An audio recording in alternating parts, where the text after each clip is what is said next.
पीले दांत वाली बहू। रंजना कभी ब्रश नहीं करती थी। उसे कितनी बार उसके माँ बाप ने डांटा, लेकिन उसका कोई असर उस पर होता ही नहीं था, जिस कारण से उसके दांत पीले पीले हो जाते हैं। शादी के बाद अरे बहू, वैसे तो तुझ में कोई कमी नहीं है, पर तेरे दांत इतने पीले कैसे हैं बेटा? कैसे मतलब? कोई सर्जरी थोड़ी ना कराइए। वो तो क्या नाम, मैं ब्रश नहीं करती थी तो पीले हो गए। अब क्या करूं? आप कहें तो लाल करवा लूं या फिर काले? यार ये क्या है, क्यों माँ से लड़ रही हो? लड़ रही हूँ? अरे मैं लड़ रही हूँ या ये बोल रही है कि दांत पीले हैं, पीले। अरे तपस्या थोड़ी ना की है इन्हें पीले करने के लिए। बकायदा ब्रश नहीं किया है 20 साल तक, तब जाकर। छी, कैसी बात कर रही हो? ये उस वक्त तो पीले नहीं थे जब हम लोग तुम्हें देखने आए थे। अरे तब साफ करवा लिया होगा डेंटिस्ट के पास जाकर। अब देखो कैसे पीले पीले लग रहे हैं। रंजना सास की तरफ गुस्से से देखती है। फिर शुरू हो गई पीले पीले पीले। अरे पीले तो तब भी थे जब मेरे हाथ का रसगुल्ला उड़ा उड़ा कर खा रही थी और बोल रही थी, लड़की नहीं गुणों का खजाना दे रहे भाई साहब आप।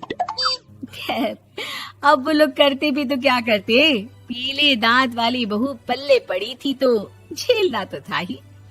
एक दिन कीर्तन में रंजना गाना गा रही थी। अरे कमला बहन, माँ का द्वार है, यहाँ तो सब शुद्ध होकर आते हैं, फिर अपनी बहू को ब्रश भी नहीं करवाती तुम। दूर से पीले पीले दांत भक्ति में बाधा उत्पन्न कर रहे हैं। अरे कोई 2 साल की बच्ची थोड़ी ना लेकर आई हूँ मैं बहू बनाकर। अच्छी खासी लड़की है, अरे कैसे करवाऊं ब्रश? ये तो उसे खुद करना चाहिए ना। अब माँ बाप तो इसके जैसे तैसे निपटा दिए, ये नहीं सोचा कि सास कैसे संभालेगी। सास बहू को लेकर घर आ जाती है, लेकिन सोच लेती है कि अब इसे लेकर कहीं नहीं जाएगी। अगले रोज बहू कहती है, अरे क्या हो गया, मंदिर नहीं जाना क्या? कीर्तन का वक्त हो रहा है। मेरी मधुर वाणी से कान्हा जी जागते हैं और सोते हैं। आप तो जानती है ना उनकी भक्ति में कितना मन लगता है मेरा। वो क्या है ना, तबीयत ठीक नहीं लग रही है मेरी, आराम करूंगी मैं। तबीयत ठीक नहीं लग रही? अभी तो मिथुन के गाने पर नाच रही थी आप, और अब बोल रही है कि तबीयत ठीक नहीं लग रही। अरे भक्ति में मन लगा लो सासू माँ, ऊपर जाना है, क्या मुंह दिखाओगी आप? हाँ? सास को बहू की बात पर गुस्सा आ जाता है। मैं क्या मुंह दिखाऊंगी, इसकी चिंता तो ना कर, समझी? अपने मुंह की चिंता कर, जो ये पीले पीले दांत लेकर हर जगह पहुंच जाती है। पता है लोग कितना मजाक बनाते हैं। ना जी ना, मैं नहीं जाना कहीं तेरे साथ। तो ये बात है, कोई ना, मत जाओ, मैं अपने कमरे में ही बैठकर भक्ति कर लूंगी। ऊपर वाला दांत थोड़ी ना देखता है, मन देखता है, भावना देखता है। और अरे बस बस, तू सब कुछ दिखा, बस ये सफेद चमकदार दांत ना दिखाना किसी को, है? जा यहाँ से। बहू को सास की बात का कोई फर्क नहीं पड़ता, वो तो जैसी थी वैसी ही रह जाती है। सुबह नहाकर किचन में खाना बनाना, फिर खाना खाना, कीर्तन भजन करना और सो जाना। एक दिन, माँ जी मैं सहेली के घर जा रही हूँ, शाम को लेट आऊंगी। हाँ हाँ तो जाना, मैंने कौन सा तेरी आरती करनी है घर पर बैठकर। रंजना सहेली के घर जाती है, जहाँ वो पार्टी में जाने की तैयारी कर रही होती है। अरे शिखा, कहाँ जाने की तैयारी कर रही है? मैं गलत वक्त पर आ गई क्या? अरे नहीं यार, उल्टा सही वक्त पर आई है। मैंने ये साड़ी और ज्वेलरी निकाली है यार, शाम को इनके ऑफिस की एक पार्टी में जाना है। बताना कैसा लग रहा है ये सब?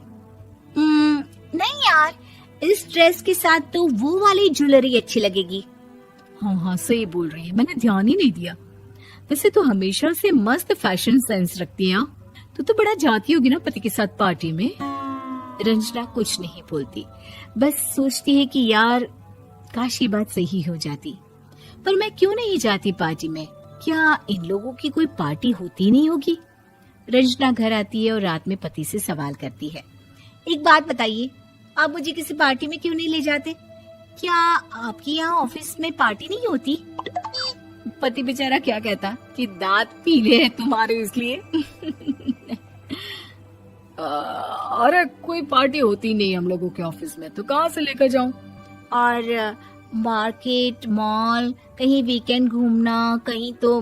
अरे यार, सारे हफ्ते में एक छुट्टी मिलती है, तो सोचता हूँ कि आराम ही कर लूं। क्यों? रंजना मन मार के रह जाती है। पहले कभी सास के साथ मंदिर जाया करती थी, लेकिन वो भी सास ने ले जाना बंद कर दिया। घर बैठी बैठी रंजना बोर हो जाती है।